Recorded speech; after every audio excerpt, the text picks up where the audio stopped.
So, emotional labor. So, ano 'tong emotional labor na tinatawag? So, ito raw yung, ating emotional outlook habang ginagawa yung ating daily routine at ito daw yung ating, ginagawa when dealing with customers. So, ibig sabihin kahit na medyo masama yung ano sa atin ng customer, dapat good emotional labor pa rin tayo.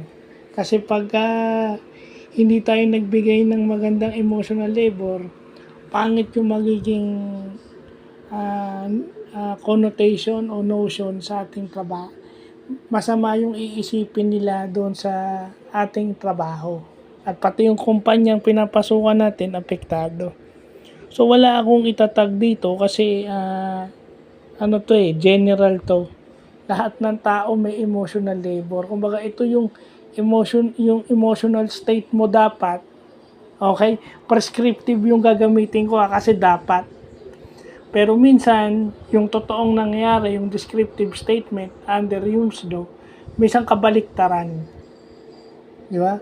Marami nagsasabi na kahit inis ka or ano, kaya yung iba pagtalikod or pagka wala na sa harapan ng customer, doon naiinis. Yung ganyan.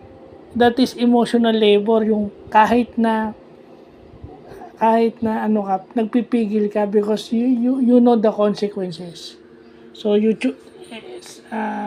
may mga tao na chooses to be a better person or a bigger person when dealing with that.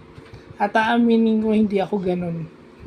Medyo pangit ang emotional labor ko pagdating sa mga ganyan. So, mabuti nang na-vlog natin para maging okay. Yun yung ating emotional state.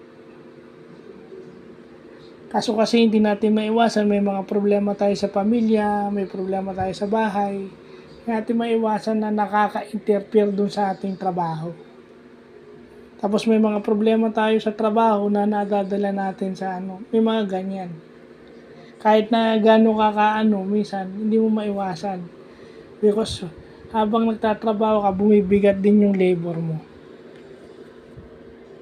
Kaya pag-uwi mo sa bahay, minsan parang doon ka nagre-release. Di ba? So, yun yung mga bagay na dapat alam natin. No? Dito na nga lang sa pagiging PWD officer, grabe din yung emotional labor nito.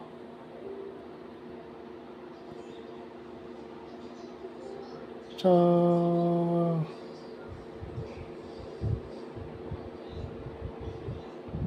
yun lang po.